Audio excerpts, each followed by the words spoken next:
let's make a vegan portobello Philly. So yummy. Lots of nice fried onions on that. Just a delicious meal. So here's your portobello mushroom. As you can see, it is about the size of my hand. So it's a pretty sizable mushroom. If you've never dealt with it before, it's sizable and sturdy. I sliced it down, and before I started sauteing my portobello mushrooms, I started with 4 onions. So I want to caramelize these pretty well. So I started with the onions, and that's about the size that I use there, that onion that I use. And there's my sub roll. I'm going to get ready to put my sub all inside of there. So you see, I need a lot of filling for that. So 4 small onions, letting them caramelize, and then I season them up with a little garlic powder, also onion powder, and of course salt and pepper.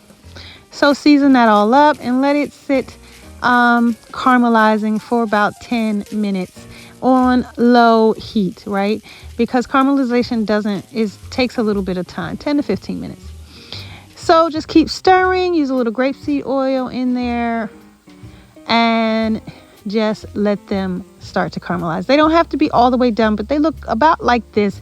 It's good to start putting in your portobello mushrooms. So that's what I did. I put in portobello mushrooms. Now, my rule of thumb is that I use 1 portobello mushroom per serving, right?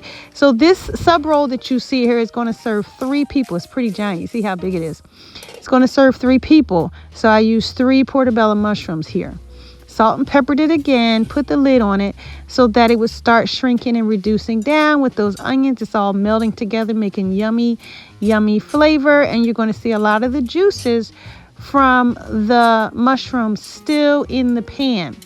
When you see the juice in the pan, it's not time to, your portobello is not done yet, okay?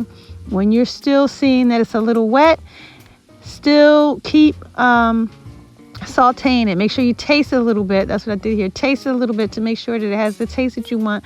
Whether you need to add more salt and pepper, garlic powder, onion powder, anything, just adjust for taste right here.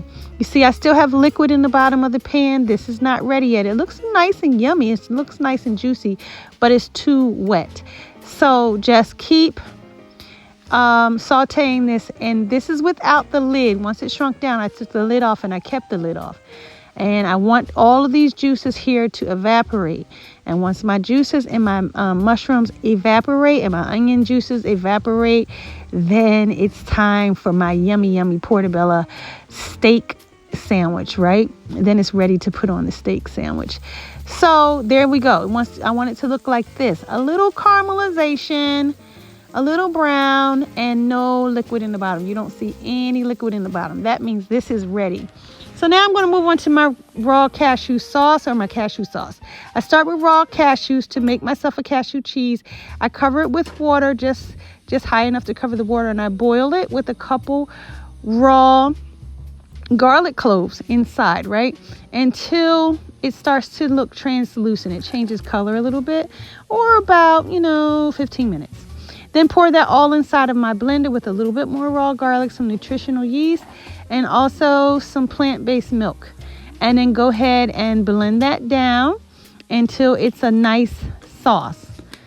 I use my little hand blender here until it's a nice sauce. And then once you have it nice and smooth like this, go ahead and transfer it back into a pot, because you want to heat it up. Now, if you're going to eat raw, you can start right here and use this as a cheese sauce, but I'm going to heat this one up. I added a little bit of mushroom seasoning and some smoked paprika. Gives it a little bit more flavor here. Stir it up, and the smoked paprika gives it a yellow color as well, so it starts to look like a cheese sauce. And then when it starts to thicken like this and it's boiling a little bit, you're ready. Your cheese sauce is ready. And now it's just time to assemble your Philly cheesesteak sub, your vegan chili cheesesteak sub. So I went and put all my portobello mushrooms. Remember, I had 3 here. Poured my sauce over the top, and then my grilled onions. I made some more grilled onions. So I have some inside the mushrooms, and then some I put on top. And that was it. I also added lettuce and tomato to mine, but you don't have to.